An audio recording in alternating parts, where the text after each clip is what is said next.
Billy, this is Shreen. Looks like you're ready to go. Sounds good, ma'am. All right, thank you very much. Good afternoon, everyone. It is, let me go with the date here, guys. July 23rd, 2024, at 1300 hours. I'm going to call to order the Nevada Resiliency Advisory Committee. And Shereen, or you and Lauren, can one of you take roll, please? Dave Fogerson. Billy Samuels. Present. Andy Ansha. Present. Jason Andrus. Roy Anderson. Present. Travis Anderson. Present. Taylor Allison. John Beckedahl. Present. Noah Boyer.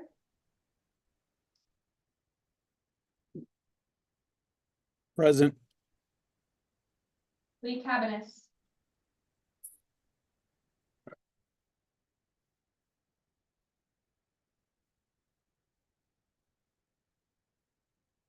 Lee Cabanis.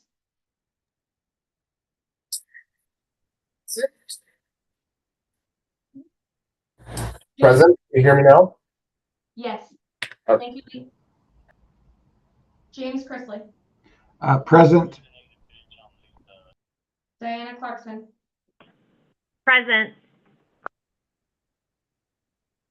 Joe Colacurcio. Present. Colonel Brett Compton. Present. Bob Denhart. Kelly Echevarria. Andrea S. Sorry, Present. Kelly. Kelly's present. Yes. Andrea S. Andrea, present. Thank you both. Jeannie Freeman. Here. Timothy Hill. This is Amber Stringer with MB Energy. Tim asked that I share with the committee that he will be on the call a little bit late today. Thank you. Eric Holt. Present. Chris Lake. Here. Carolyn Levern. Here. Desiree Matisse. Present. Janelle Pereira. Matthew Peterson. Present. Ken Keener. Misty Robinson. Bill Savern. Carrie Underwood. D.T. Allen. Here. Heather Lafferty. Present. Bunny Bishop. Melissa Friend. Present. Present.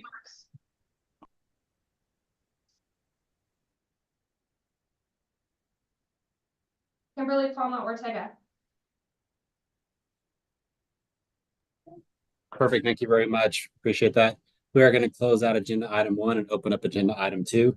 This is public comment. This is for discussion only.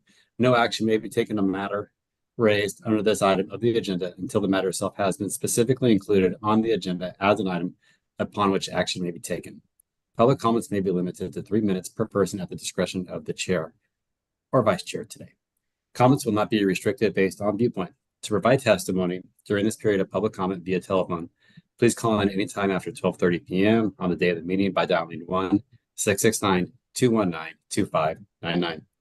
When prompted to provide the meeting ID, please enter 686-738-8625 and then press pound. When prompted for a participant ID, please press the pound. When asked to provide public comment, please press *6 to unmute your phone and *6 again when your comments are complete. Please be advised that the YouTube stream will be between 60 and 90 seconds behind the live meeting. If you would like to present a public comment, please call in using the above number to hear the meeting live. With that, we're going to let YouTube catch up. Do I have anybody for public comment? This is Brett Thompson for quick public comment. Go ahead, Brett. Thank you. I'd like to take the opportunity to thank Shireen Whipple, who has been running these meetings for the Division of Emergency Management. She is moving up in the division, and we are super excited for that opportunity for her. We'd also like to welcome Lauren Forrest, who will now be running the commission meetings for us. And welcome to the team, Lauren. Thank you, Chair. Thank you, Brett. Shireen, is anyone else for public comment? Please be advised, Carrie Underwood has joined the call. So if you could please mark him present, Carrie, I'm sure that's what you wanted to do just now. Thank you, Chief. Yes, sir. Do I have anybody else for public comment? Hillary, this is Shereen Whipple for the record. I have no written comment. Perfect. Thank you, Shireen. That was my next question. Do I have anybody from the YouTube world or virtual side that wants to do public comment? This is Shereen Whipple for the record. I don't see any. Perfect. Thank you very much. I do appreciate, this is Billy Samuels. I do appreciate everyone jumping on. Some of us are at the Homeland Security Conference out in Miami. I'm glad we're still able to have these meetings. I'm glad technology has kept up with us. So we got to make sure those infrastructures like that can keep this going, so we can keep this resiliency strong. With that, I'm going to close out agenda item 2. We're going to go to agenda item number 3. This is approval of the minutes. This is for discussion and possible action. Billy Samuels, the committee will discuss and review the minutes of the May 23rd, 2024 committee meeting. The committee will determine whether to approve the meeting minutes. I know Lauren was able to send that out again. Hopefully everyone is able to see the updated minutes. Do I have anybody for a motion?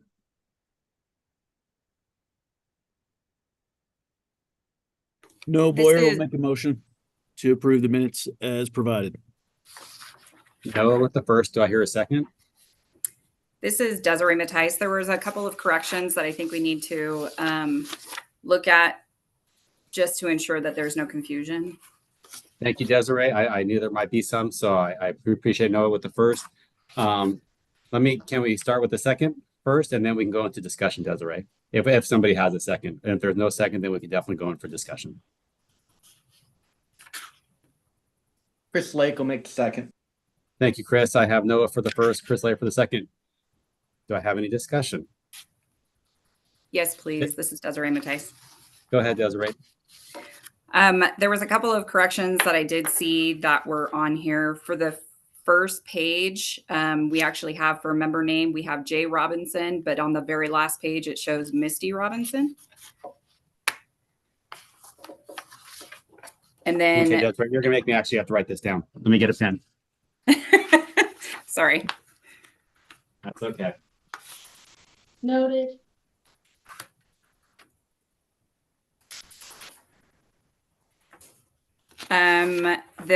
Throughout the actual minutes, the word sheriff is spelt incorrectly with 2 R's. Noted.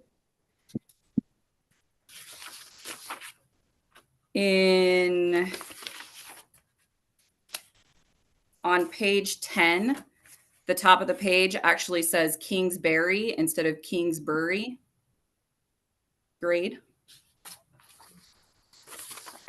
Noted. On page 12, I'm not quite sure what it was supposed to be, but in mid-page where it says Mr. Boyer asked Miss Easton if she had considered OJ funding. Noted. We'll re-listen. I don't know if it was OJP or DOJ. Or other jurisdiction. Other jurisdiction. Maybe, yeah. It's OJAC, OJAC. Thank you. Throughout the minutes, center is not the English version of center, CENTRE. Noted. I rather like that. I was not sure what this was supposed to be, but on page 18, it says KY24 national priority at the very top of the page. And then, yeah, I think it was supposed to be FY. And then on that same page, it also says Chair Davidson. several times. Yeah. Noted. We had a new Also- transcriber, sorry. It's okay. On page 21, it says NB as in boy OC technology instead of NVOC, Thank you. as well as DEMM. Noted. 23 has Mark Walshing's name spelled incorrectly. What number again? That is on page 23. And what was that? Mark Walshing. It's Okay. WLASCHIN. Noted. Page 24 and 25 says Chair David. Noted. And then on page 27, the lieutenant's name for the Washoe County Sheriff's Office for Northern Nevada Regional Intelligence Center. Noted. The lieutenant's name is Ransford Votters, V as in Victor, AWTERS. And it's NNRIC, Enric. Noted.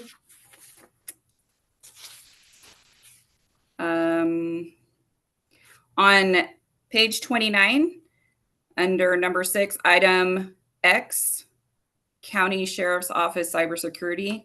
We don't have the county that it's associated with within that. County. Noted. Yeah. And then on the very end, on 30, in the appointed voting members, it says Bill Echeverria. Noted. And then in the public comment, it says Mark from Clark County thanked Dave. I didn't know if you wanted it consistent with Chair Silverson. Yeah, okay. So.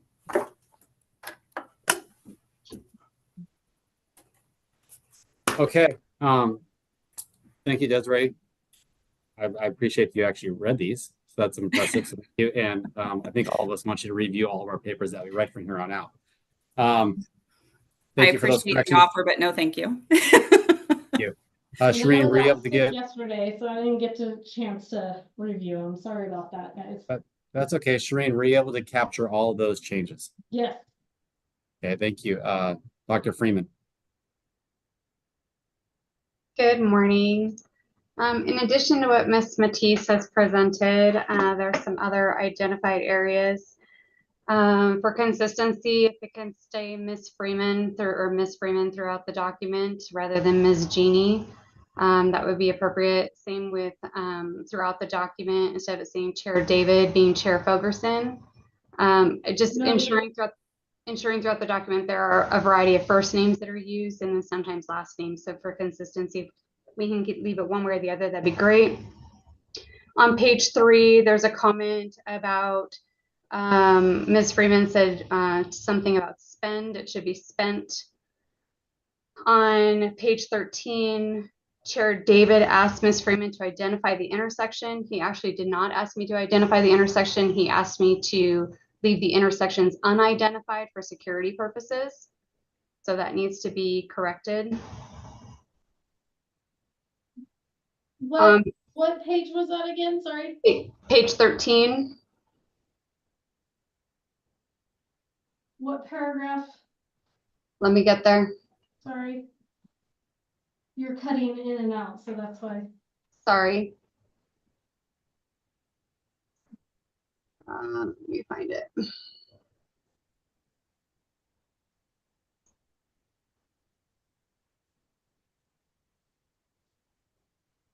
So sorry, page 10. Okay. Page 10, it says, Chair David asked Ms. Freeman to identify the intersection. When I asked about the intersection, he asked for me to keep the intersection confidential for security purposes. Thank you.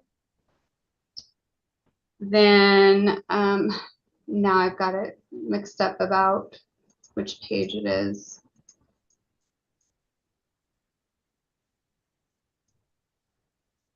I am looking for.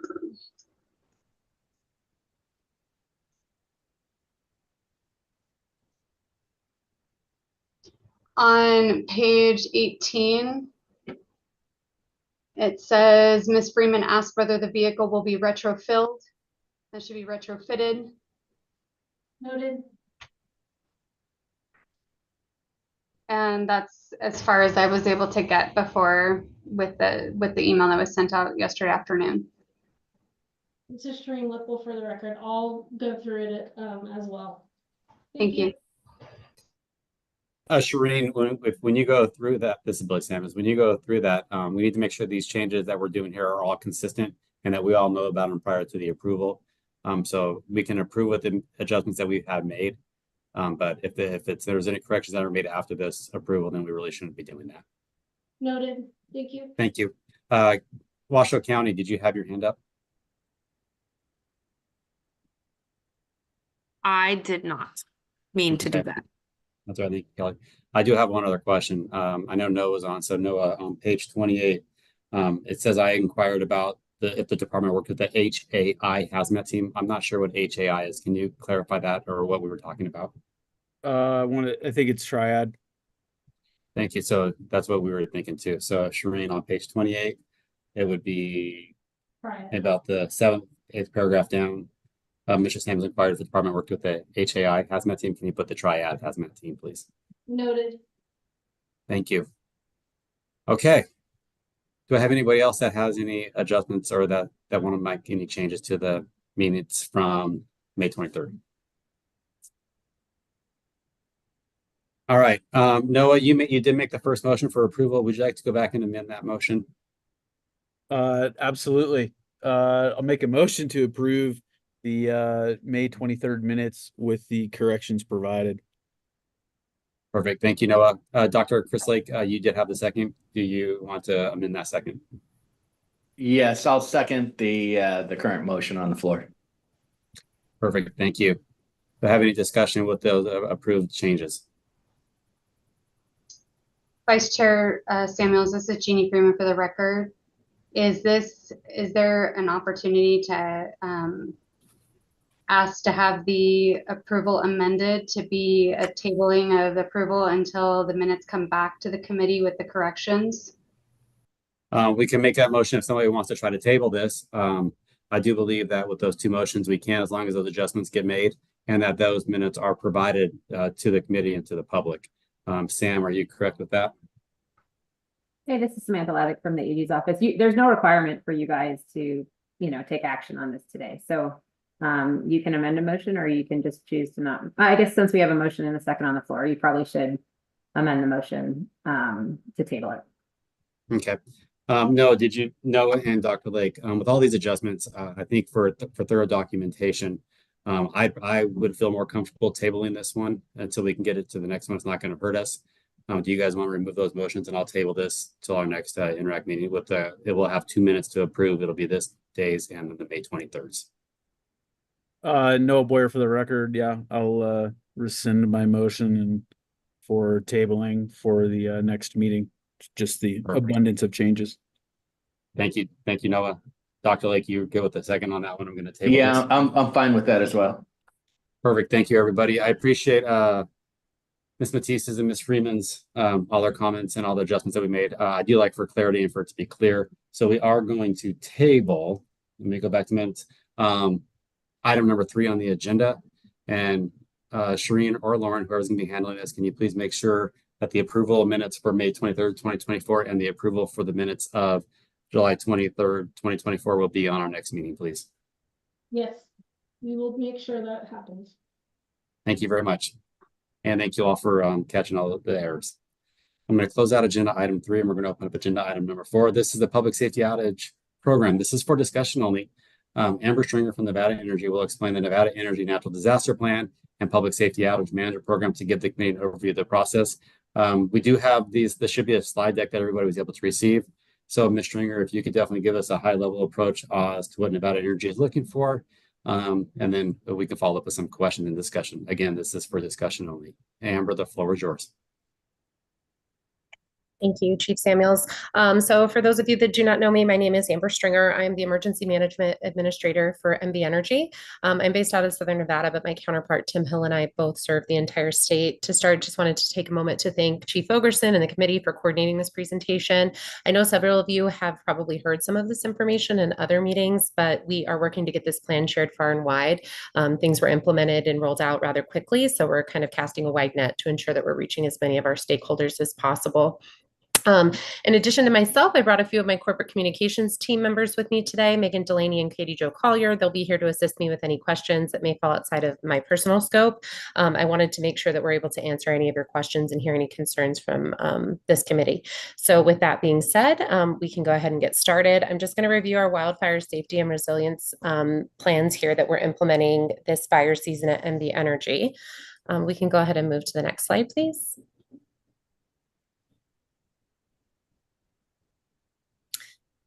We can go one more slide. Keep things brief. Perfect. So this is an overview of our Power Safe program here at MB Energy, which is also known as NDPP. We have 3 major components for our natural disaster protection plan, which include prevention, detection, and protection.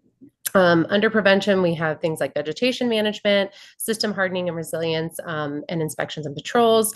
Detection, we have our fire cameras, our meteorology staff, and our risk assessments. And then protection, which is really what we're going to be touching on for the most part in this presentation. Our fast trip fire mode, our PSOMs, or our public safety outage management, and how we will be expanding our PSOMs with emergency de-energization. Next slide, please.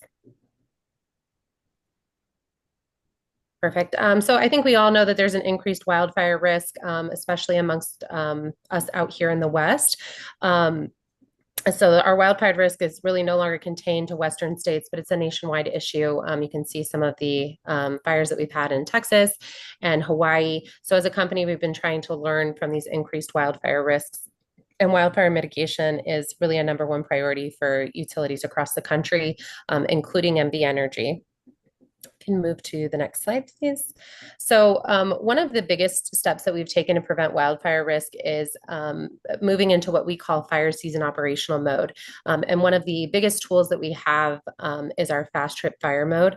So just to kind of keep this very high level, essentially modifications are made to the line that when we have fast trip fire mode enabled, you can see in these pictures here, that the bottom photo has fast trip fire mode enabled, and so it creates less wildfire risk on those lines if for any reason there was to be an expulsion on the line. So public safety outage management is something that most of you are familiar with at this point. This was implemented several years ago. MB Energy may de-energize power lines as a preventative measure during periods of greatest wildfire risk through a measure known as PSOM. The intent behind that policy is to eliminate the potential fire ignition based on forecasted conditions. So historical actual weather indicates a very infrequent occurrence for PSOMs. So PSOMs are few and far between. We've actually had wildfire seasons where we have not had to implement PSOM, but it is a proactive step that MB Energy takes to prevent wildfire. Our communication plan with that one, oops, sorry, can we go back just really quick? I'm so sorry. We try to take a proactive communication approach with that with our customers and our stakeholders and ensure that we're getting those communications out prior to actually having to implement PSOM, because we do have quite a bit of notice and we have time on our side when it comes to communication with PSOM. Now we can go to the next slide. Thank you. So this is going to be the expansion of PSOM. We are calling it emergency de-energization. So while PSOM is more of a proactive approach, emergency de-energization is more of a reactive approach. Emergency de-energization is when MB Energy will de-energize equipment when an unpredictable or uncontrolled wildfire reaches predetermined encroachment buffers. So that applies to all energy generation, transmission, and distribution facilities. The intent is to reduce the potential for creating additional ignitions or exacerbating an existing wildfire when fires encroach those safety boundaries. So the impact with emergency de-energization, based on our historical figures, we do anticipate that emergency de-energizations will increase outages. They may be more frequent, larger, and more prolonged. We have implemented this policy now, I think it's been about 2 weeks, and we've already seen 4 emergency de-energizations in that time. So that's why we are trying to communicate this with all of our stakeholders, because we do anticipate that there will be a bigger impact to our customers and your constituents.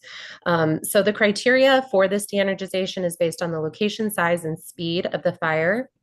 The fire danger index and wind speed determine if de-energization is required and to what extent.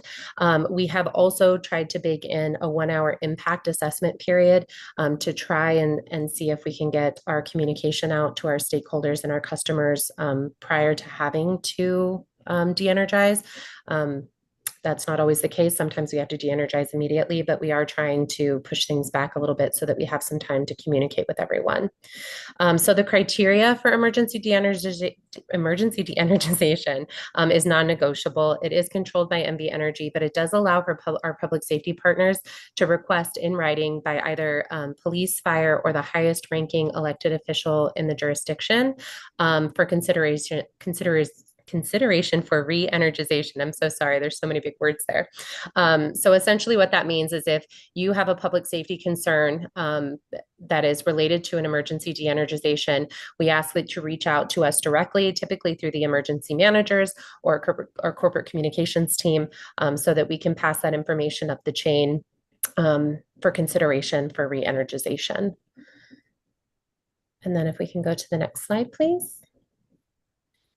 Thank you. So I kind of reviewed this a little bit on the last slide, but the determining factors are really the fire danger index, which is determined by the National Forest Service, takes into consideration temperature, humidity, and fuels in the area, and then wind speed. And those factors are monitored by weather and fire experts using state-of-the-art monitoring technology. So we actually have fire mitigation officers and meteorologists on staff that take in all of that information, analyze it, and then that is how the decision is made to de-energize. And go to the next slide. So I know communication is probably the biggest impact for all of you. Everyone needs to know what's going on so that they can plan and respond accordingly. So our communication plans follow established emergency processes and the utilization of customer operations automated outage communication system. So our customers will be receiving emails from us and communication from us whenever we de-energize. We will try to communicate with them before de-energization if time allows.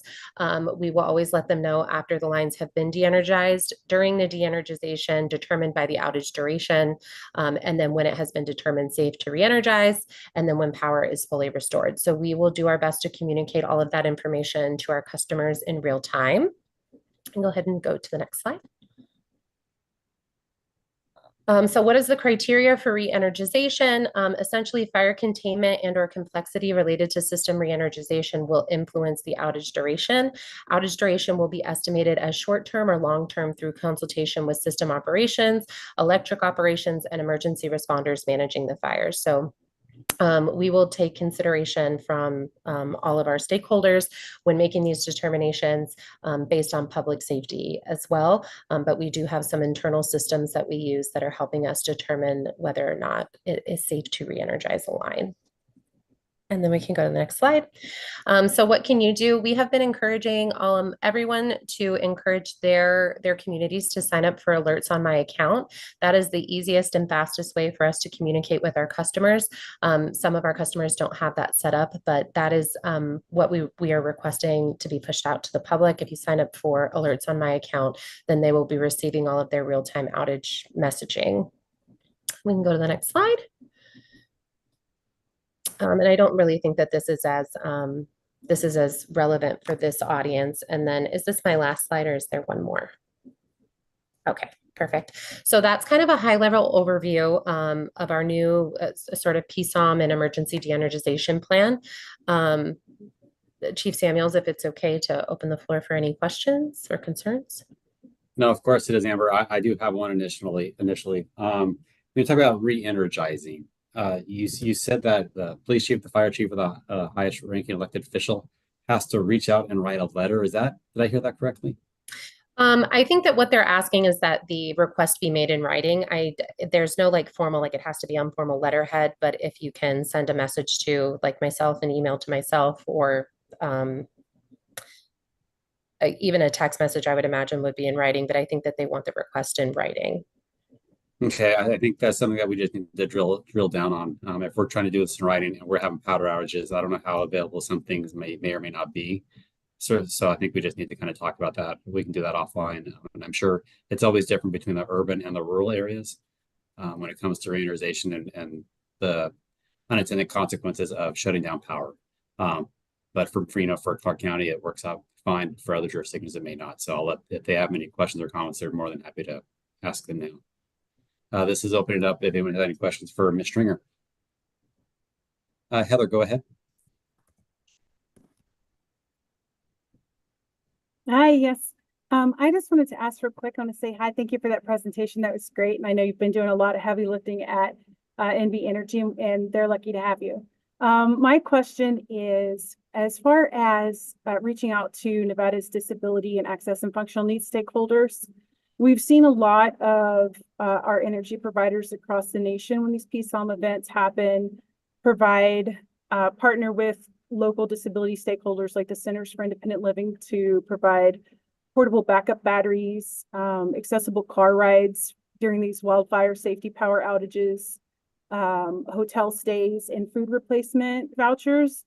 Can you kind of highlight if NV Energy has any programs or what partnerships they're currently doing with the Nevada's disability community or power dependent?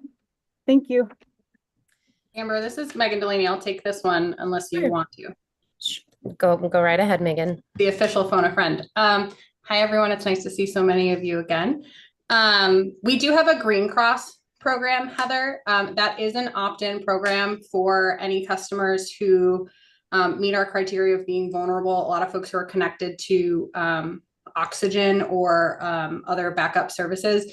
We do work with them in advance of these to make sure that they have backup generation power.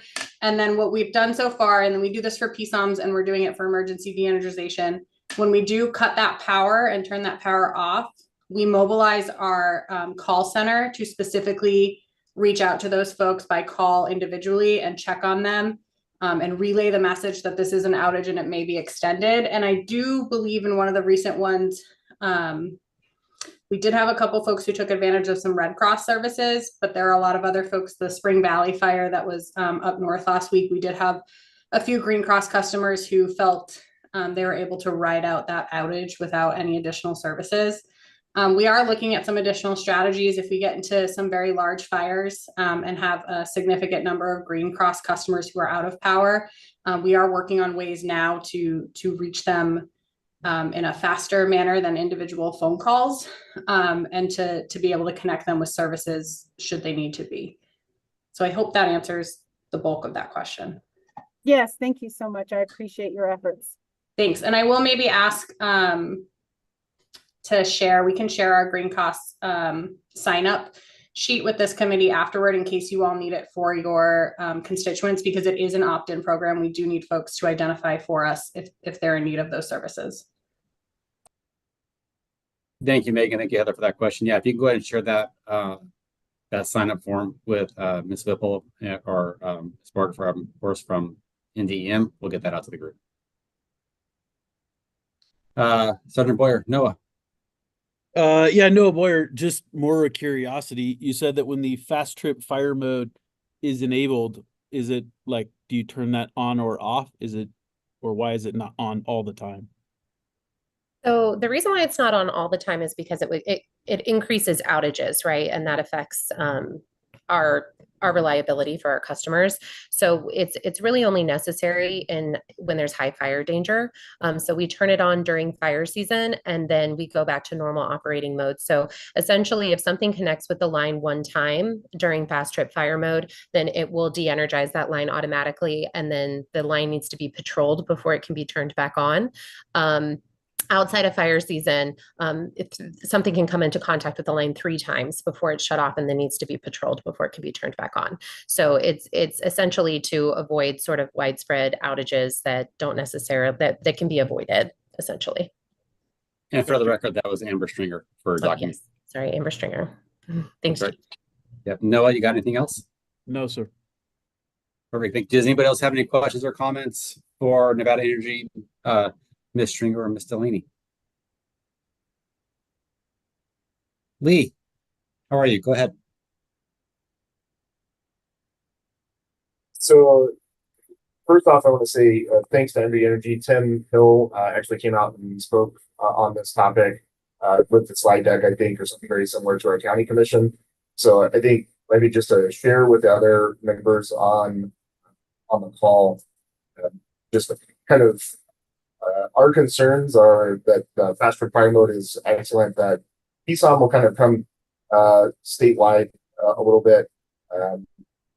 We can, I think now we can get access as emergency managers and everything through Green Cross to some of that information so we can help assist. So that's good. I think our biggest concern is kind of that we have a lot of water supply that comes from pumped wells.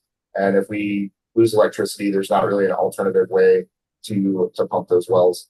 So if someone's kind of defending their own space, or the fire department is attempting to get water, those kind of emergent shutoffs of power will impact either the citizens' ability to kind of protect their own property, or fire department's ability to fight fire, to obtain water. So I think kind of on the high level side, that's kind of where we sit. Those were kind of some concerns that were expressed from our county commission, but also our county commission that express the partnership that it does exist between all of us and the energy, and kind of said, we appreciate that you're trying to do something to mitigate the fire risk.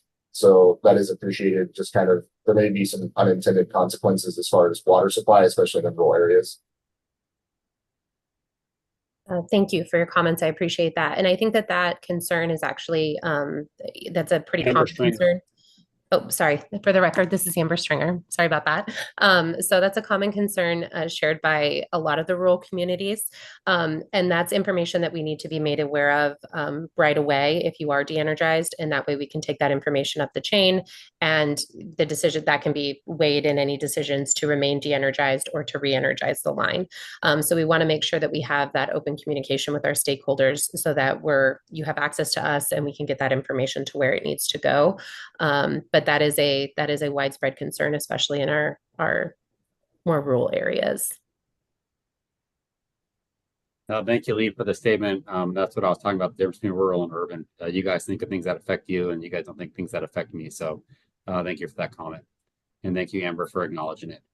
Does anybody else have any questions or comments for Nevada Energy? From me, if you could. Is the notification piece, do you guys have 24-hour status, and can you share all of that back to this committee as well? So if there's duty officers or a call center or something like that, we probably need to make sure we get that information,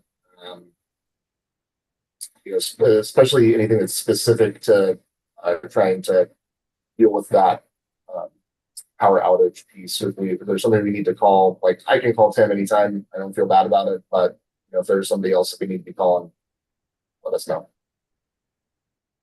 Amber Stringer for the record. So yes, we do have an on-call phone number for emergency management that's either monitored by myself or Tim. And we do have an emergency email address to send those any sort of concerns to as well. And I can make sure that all of that information is shared with everyone on this committee as well. And Megan Delaney for the record, I'll just add for the customer side, our call center does operate 24/7.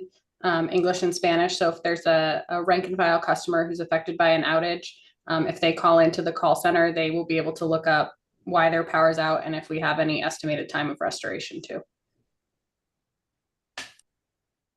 Perfect. Thank you both for the clarification. And yeah, please share those contacts. We'd appreciate that. Anyone else for questions or comments to Nevada Energy? All right, thank you, ladies. I'm going to close out agenda item number 4. We're going to open up agenda item number 5.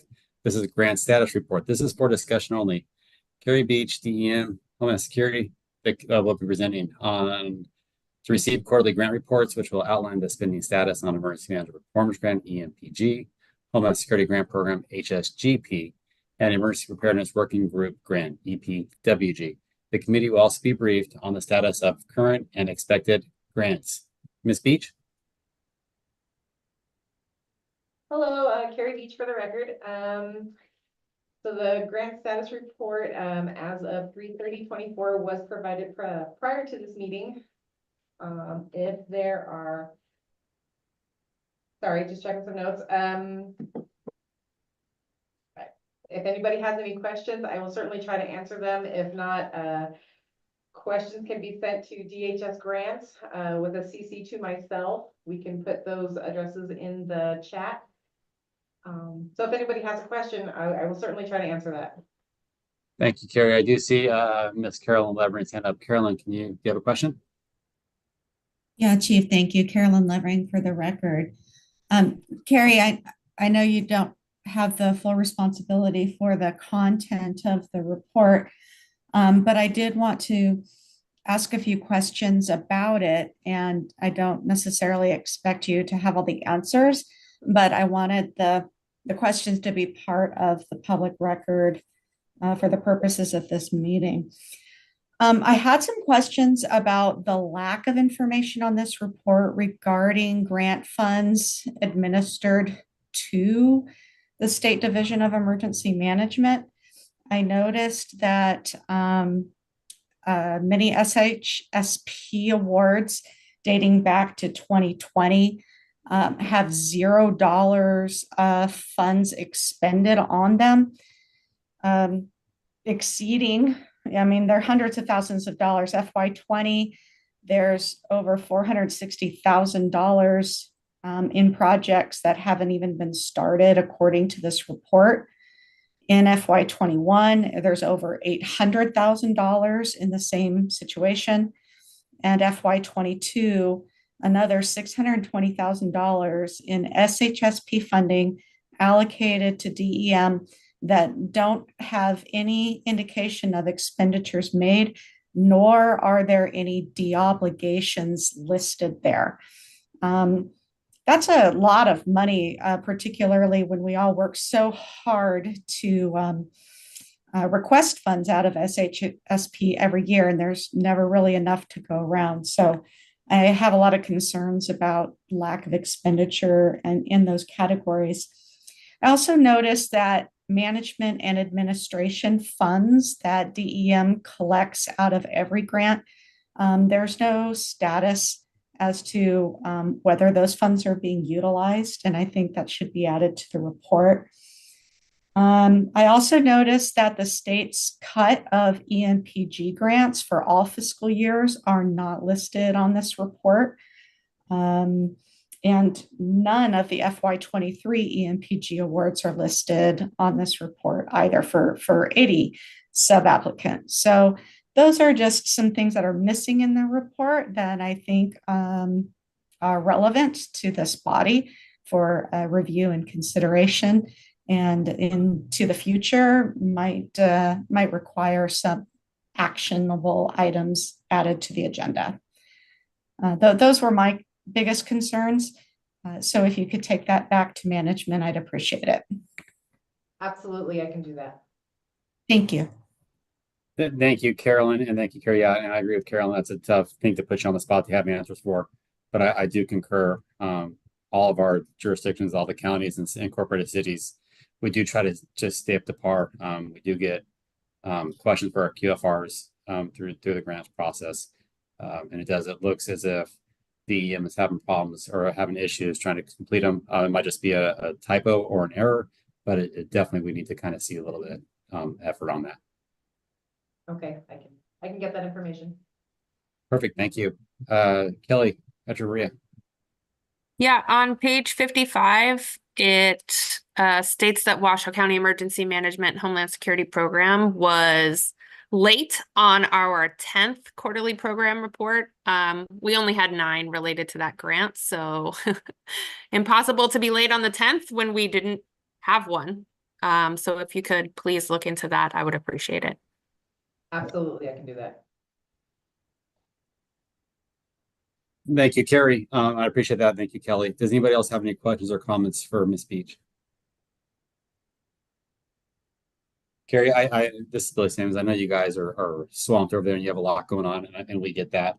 If it's possible though, on this type of the QFRs that we do, if we can get the reports maybe a little more monthly, if that's something that your office is able to do or your division, that might help. And then to kind of clean this up before we have these meetings. Again, I'm not sure if it's possible, but that is an ask from me, and I'm sure it might be an ask of everybody else if they have the opportunity.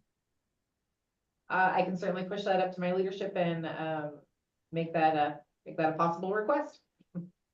Perfect. I know it might not always be possible, but I can always ask. Right.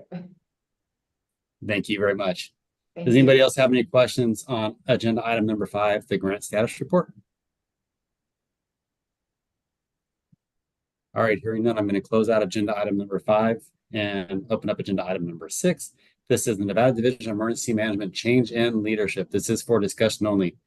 Incoming Chief Leadership, Colonel Brett Compson. Mr. Compson will discuss with the committee his leadership style while discussing his work plan with the transition of DEM leadership. Brett, are you there?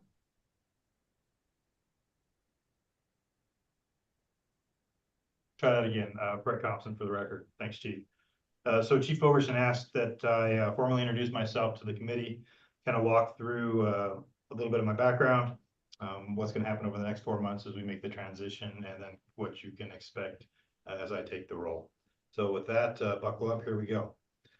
So as you stated, my name is Brett Compson, incoming chief for the Division of Emergency Management. I am currently a colonel in the Nevada National Guard, and I am retiring from active duty in the Guard later this year. From now until 2 November, I will be shadowing Chief Fogerson. Will officially take the role on the 2nd of November, which I think Chief Fogerson set up on purpose because that is the weekend before the national election. As far as background, so I firmly believe that there are 3 different elements in Nevada that are absolutely essential that you understand. And those are represented by the photos that are on the right. I chose to elected to show the Lyon County emblem, the Vegas sign, and the Reno sign. I grew up in Yerington. I have relatives that live in Elko and Winnemucca. I spent a lot of time out in the rurals hunting, and it is absolutely essential that you understand the rural elements of the state of Nevada. Different than the rural elements of the state of Nevada, obviously Southern Nevada has its own unique culture and situation, and I represented that in the Vegas sign. And of course, Northern Nevada represented by the Reno sign. Really those communities that sit along the base of the Sierras, the Reno, Sparks, Carson, and Minden areas. I have lived in all of those. I have grown up in those, and it is, I think, essential that in a relationship-based state such as Nevada, that you really have that comprehensive understanding of the elements that compose our state. As far as my Army background, I spent 25 years in the Army. First half of my career was on active duty in the Army, and I spent that flying Blackhawks across the world. I've been to such great places as Iraq, Afghanistan, Bosnia, and lived in Germany for 4 years as well. Second half of my career, the last 15 years, I've really been here in the National Guard doing domestic operations. That is your affiliation or my affiliation with the Civil Support Team. I worked on that for 7 years down in Las Vegas, as well as up here in Northern Nevada. And that is involvement in everything that the Guard does that we think of here in the homeland. It's your firefighting, it's your flood response, it's your search and rescue, it's your civil disturbance operations, it's the New Year's Eve support at Las Vegas. I've had my fingers involved in that some way, shape, or form, or responsibility for that really the last 10 years. It also translated to the COVID adventure in 2020. At that time, the governor placed the COVID response under the responsibility of Major General Berry, and as his senior operations officer, that somewhat fell in my lap. In 2020, I ended up as the incident commander for the state of Nevada for the COVID response, and with that responsibility came leading the Division of Emergency Management in 2020. So I'm no stranger to domestic operations, and I'm no stranger to the division, which is probably why he is elected to give me the opportunity to lead here at DEM.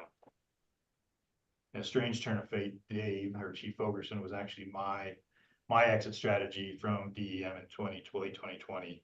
And here we are 4 years later, and I'm his exit strategy as he moves on to retirement.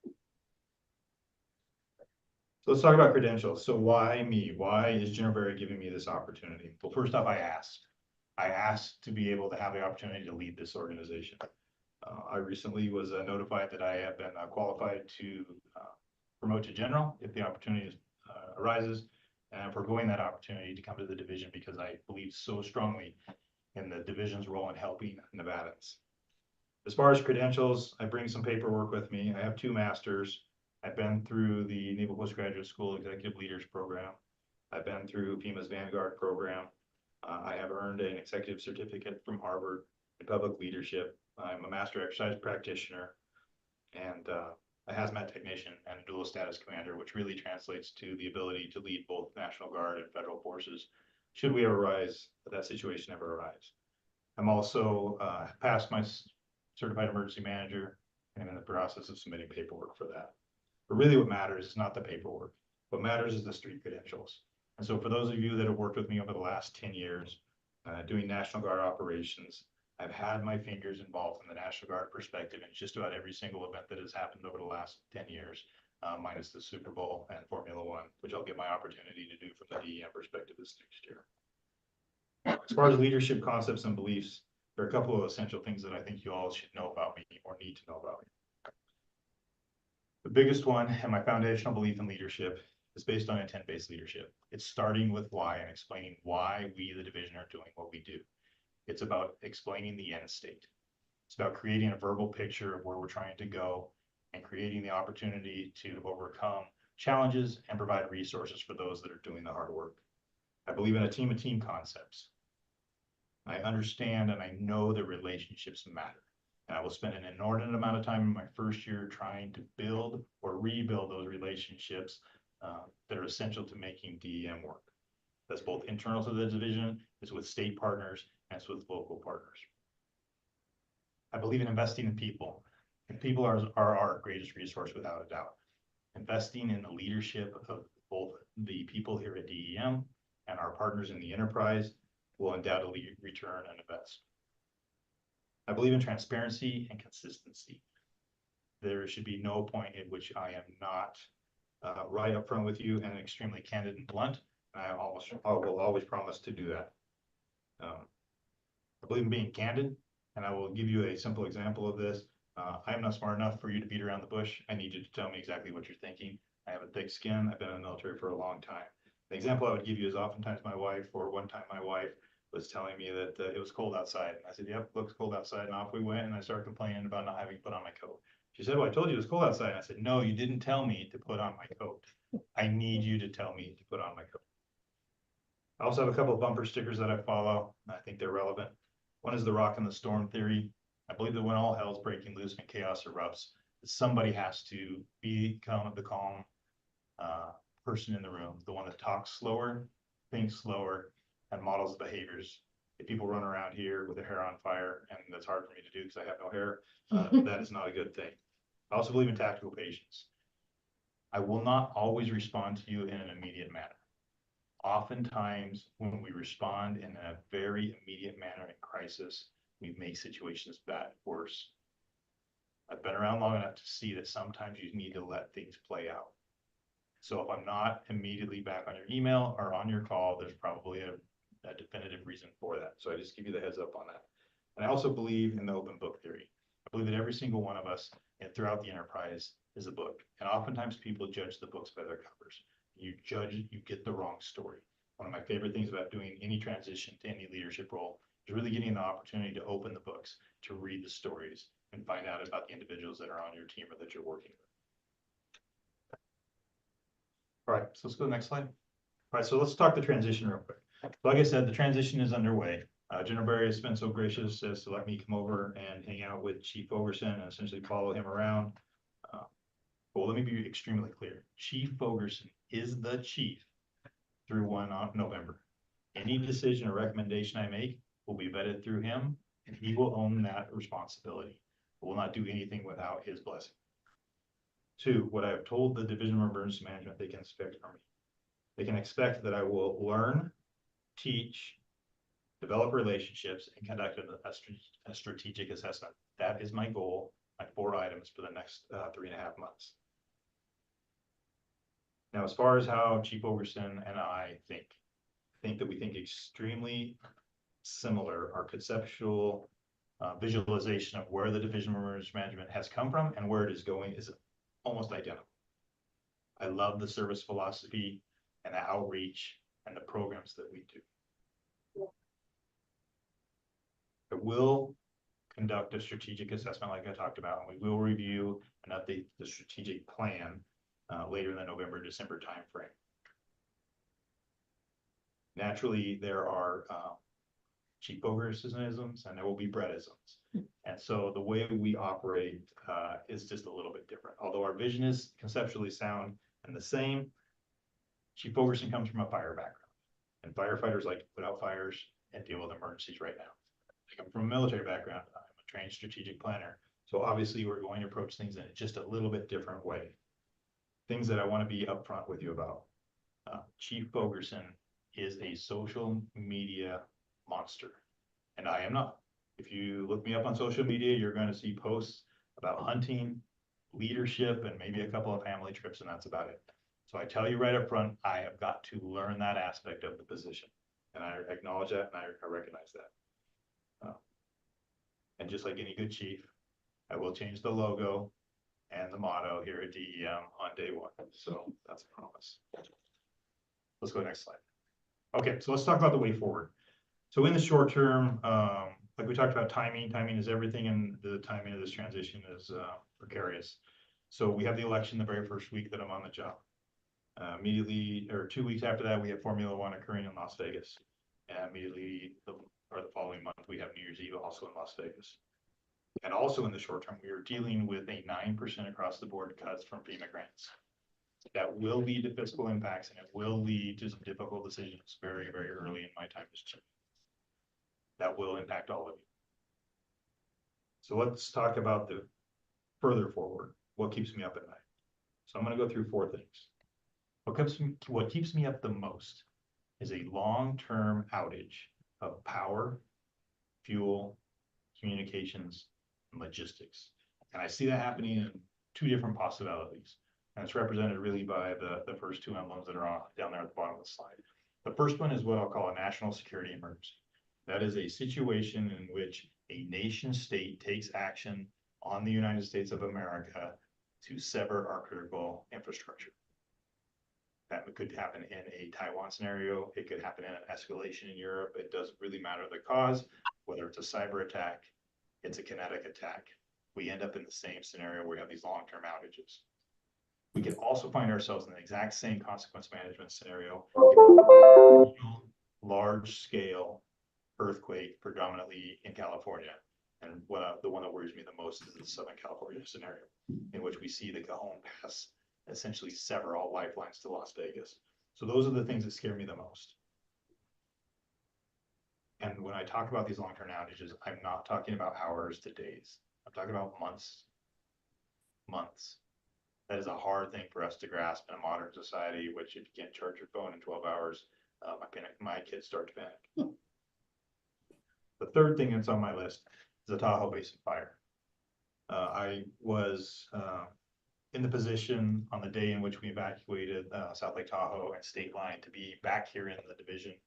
Chief Ogerson had to step away for a family emergency, and I filled in for him for that day when we did the evacuation. I don't want to be in that position again. I know that tremendous strides have been made by our local fire, our law enforcement, and our local counties in the basin, both sides of the state line, to come up with a comprehensive plan. Our job at the state is to reinforce that plan, to synergize on the plan, and provide the cross-state resources that are needed to execute that plan. And the fourth thing that scares me is extreme weather. We're watching this happen through earlier, more intense heat, like we just experienced August type temperatures in early June in both Vegas and Reno. We're seeing this in much larger winters, the last 2 winters. We're seeing hurricanes in Las Vegas, and we're seeing catastrophic fires across the Western United States. So those are the things that keep me up at night. That's just a quick intro to Brett 101, so to speak. At least you have a little insight into my background and where I come from and the things that I'm worried about. I will be willing to entertain 3 questions, your discretion, Chief. Thank you, Brett. We're going to hold you to all those standards. We do appreciate those. Very good presentation, and it gives us an idea on where your ideas are and what the other 17 counties and incorporated cities can expect. Do I have any questions or comments for Colonel Compton?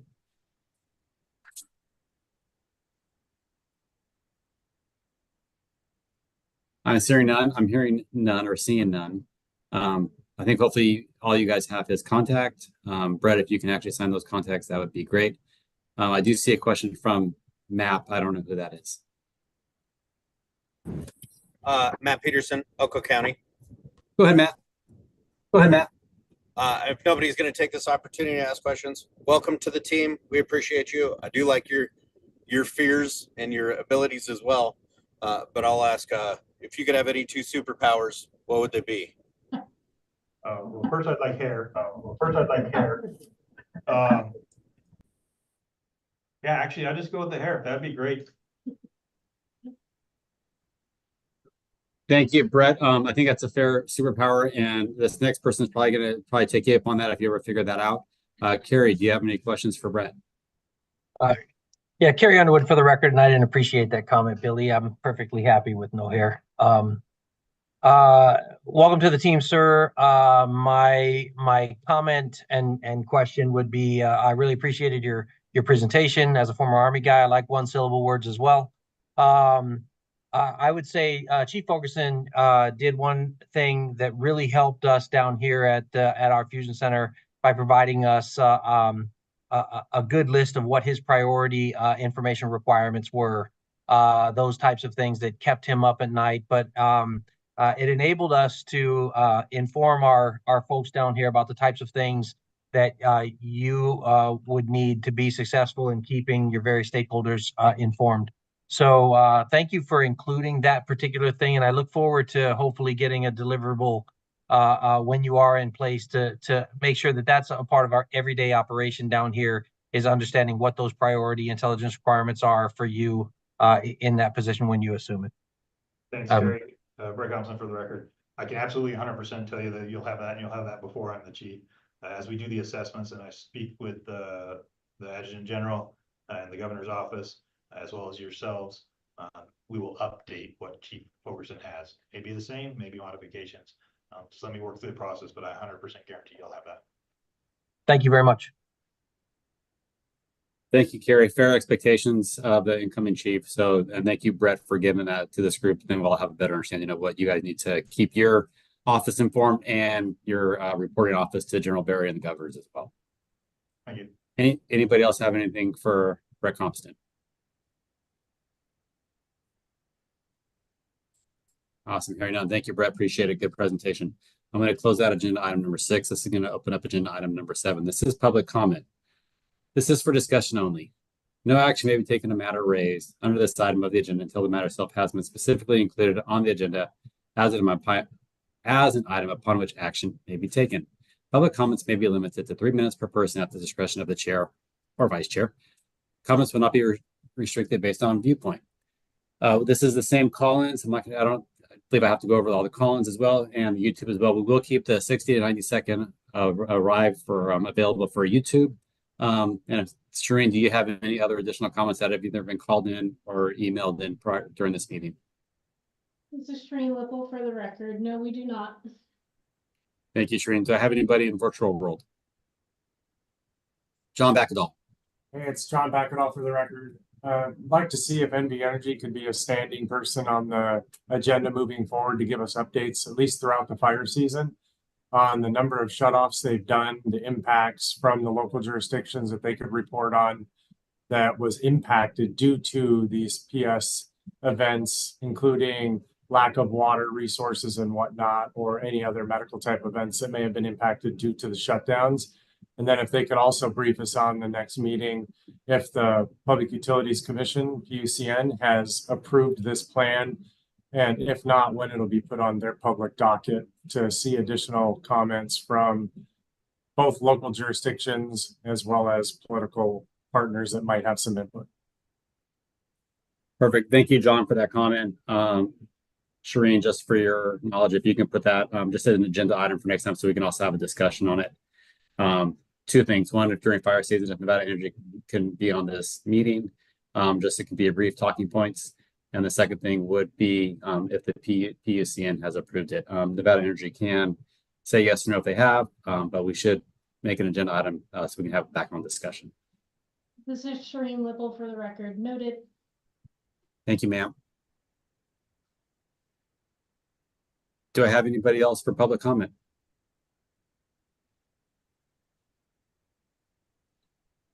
That 60 to 90-second time is up. As always, when I do get to run these meetings, we just have to let Chief Ogerson know that I just do a lot better job. So feel free to give your comment to him since he's not here to defend himself. I'm going to close out agenda item number 7, and we're going to open up agenda item number 8. This is for adjournment. This is for discussion and possible action. Do I hear a motion? Jeannie Freeman for the record. I move to adjourn the meeting. Jeannie Freeman with the first to adjourn. Here a second. Roy Anderson for a second. Oh, I had John Backendall beat you guys all to it. All in favor, say aye. Aye. Aye. Aye. Aye. Aye. Thank you guys. Have an amazing day, an amazing week. And